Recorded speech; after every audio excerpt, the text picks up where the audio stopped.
আরেকবার আপনাদেরকে স্বাগত জানাচ্ছি ইজি ইংলিশ লার্নিংয়ের পক্ষ থেকে। আমি একটু গ্রামার নিয়ে কথা বলবো আজকে। গ্রামার প্রয়োজন আছে বিধায়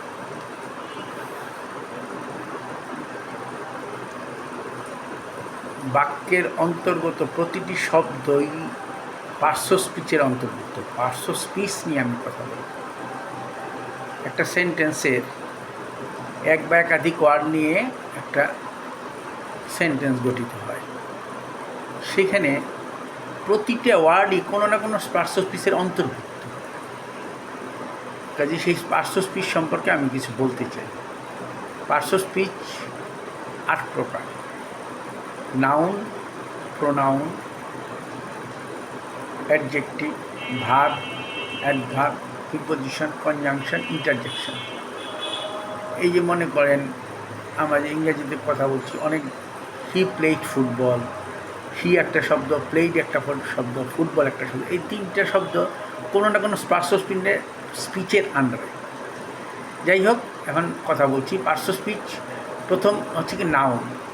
নাউন হচ্ছে, অনেকেই জানেন হয়তো বা, নাউন হচ্ছে যে কোনো কিছু নামই হচ্ছে noun. A noun is a name of anything. Karim, Rahim, book, school, class. নাউনের আবার ভাগ আছে, ক্লাসিফিকেশান আছে। আমি এটাতে আপাতত যেতে চাচ্ছি না। হ্যাঁ, একটা প্রাথমিক ধারণার জন্য আমি কথা বলছি। নাউন,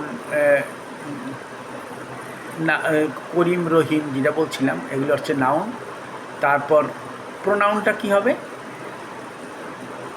নাউনের পরিবর্তে যে শব্দটা ব্যবহৃত হয় সেটা হচ্ছে প্রোনাউন। যেমন Rahim played football, he went to school yesterday. এই যে হি শব্দটা রহিমের পরিবর্তে ব্যবহৃত হয়েছে, কাজে হি হচ্ছে pronoun. The cow it's glass,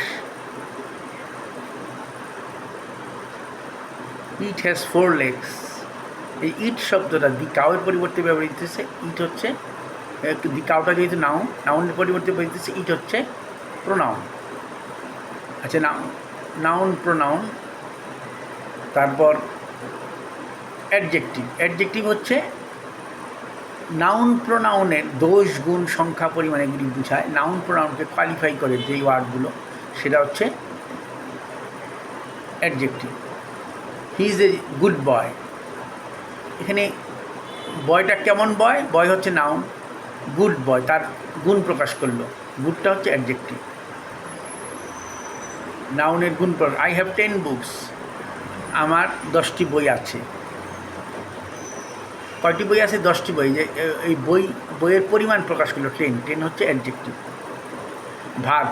verb সম্পর্কে তো সর্বদাই আমি বলে আসছি। ভার্ব হচ্ছে করা, যাওয়া, হওয়া, খাওয়া, যেমন অ্যাকশান ধর্মী যেগুলো, সেটা ভার্ব।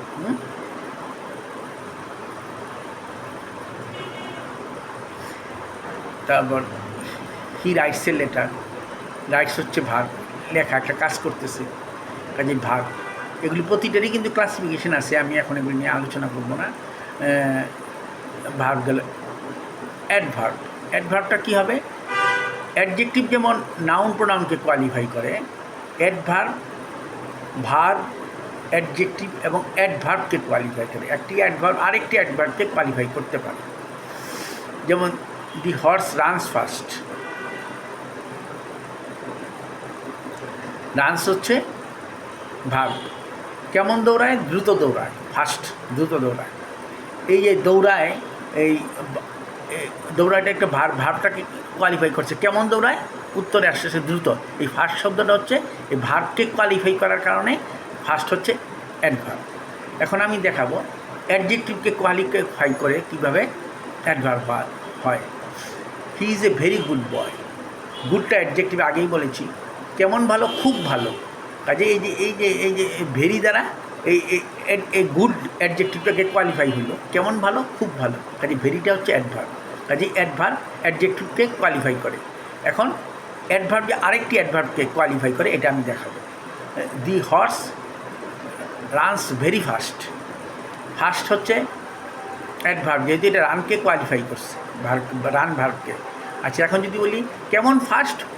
খুব ফাস্ট, খুব দ্রুত। কাজে ফাস্ট অ্যাডভার্ব এটাকে আবার কোয়ালিফাই করে ভেরি দ্বারা। কাজে ভেরিটাও আরেকটি অ্যাডভার্ব ফাস্টকে কোয়ালিফাই করছে। কাজে ভেরিটাও এক অ্যাডভার্ব। এখানে দুইটা অ্যাডভার্ব, ভেরি একটা অ্যাডভার্ব, ফাস্ট একটা অ্যাডভার্ব। ফাস্ট অ্যাডভার্ব রান ভার্বকে কোয়ালিফাই করছে, আর ভেরি অ্যাডভার্বটা ফাস্ট অ্যাডভার্বকে কোয়ালিফাই করছে। কাজেই অ্যাডভার্ব। এখন প্রিপোজিশন মানে কি?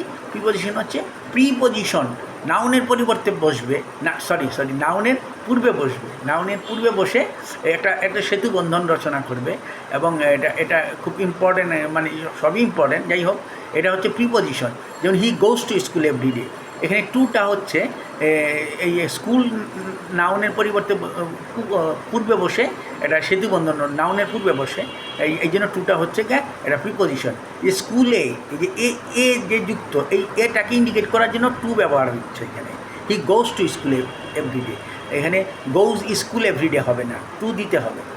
কাজেই প্রিপোজিশন। কনজাংশনটা কি? কনজাংশনটা হচ্ছে দুটা শব্দকে বা দুটা সেন্টেন্সকে যুক্ত করে অথবা বিযুক্ত করতে পারে যেই ওয়ার্ড দ্বারা, সেটা হচ্ছে কনজাংশন। যেমন Rahim and Karim go to school everyday, এই অ্যান্ড, রহিম এবং করিম দুইটা শব্দকে যুক্ত করেছে, হ্যাঁ, এই কাজে অ্যান্ডটা হচ্ছে conjunction. Karim goes to school and Rahim goes to market, হ্যাঁ, এই অ্যান্ড দ্বারা এই দুইটা সেন্টেন্স যুক্ত হইল, কাজেই এখানে অ্যান্ড হচ্ছে conjunction. The rich are not always happy but the poor may be happy.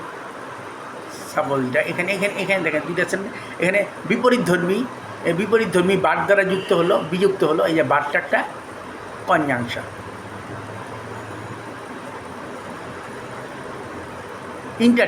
ইন্টারজেকশনটা কী হবে? ইন্টারজেকশনটা হচ্ছে কোনো মনের আবেগ প্রকাশ করবে, যেটা দ্বারা মনের আবেগ প্রকাশ করে, সেটা আবেগটা দুঃখের হইতে পারে, আনন্দের হইতে পারে, হ্যাঁ, সেটা হচ্ছে এলাস হিজ ডেড, এটা দুঃখের এলাস।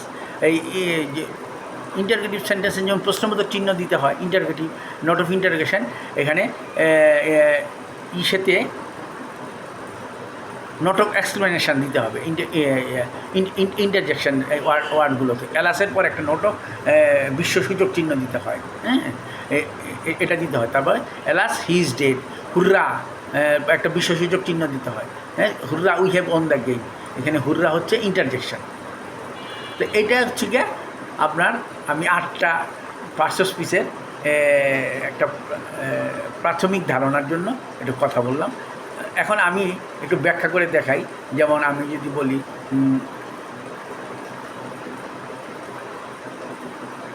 করিম প্লেড ফুটবল, এখানে তিনটা শব্দ আছে, তাই না? করিম প্লেড ফুটবল, করিম বল খেলিয়াছিল।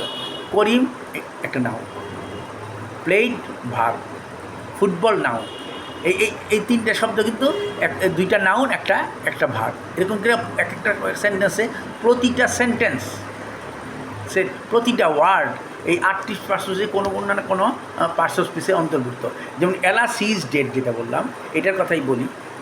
এলাস হচ্ছে ইন্টারজেকশন, হি হচ্ছে প্রোনাউন, ইজ হচ্ছে মূল ভার্ব, ডেড হচ্ছে অ্যাডজেক্টিভ, হ্যাঁ, কারণ ডেড হচ্ছে গিয়ে হিটাকে কোয়ালিফাই করছে, কে মারা গেছে, সে মারা গেছে।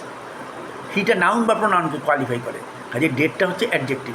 দেখেছেন এখানে কতগুলো পার্শ্ব স্পিচেরই আছে, একটা ইন্টারজেকশন আছে, তারপর হচ্ছে প্রোনাউন আছে, ভার্ব আছে, অ্যাডজেক্টিভ আছে। কাজে এইভাবে করে এই আপনার ইংরাজি বাক্যে প্রতিটা সেন্টেন্সই এই পার্শ্ব স্পিচের আওতাভুক্ত। পার্শ্ব স্পিচ ছাড়া কোনোই হয় না। কিন্তু এই পার্শ্ব স্পিচগুলি আবার অনেক ক্লাসিফিকেশান আছে, এগুলো ক্লাসিফিকেশানগুলি আমি পরবর্তীতে আলোচনা করব। এখন আমি আজকে এ পর্যন্তই থাক, ভালো থাকবেন।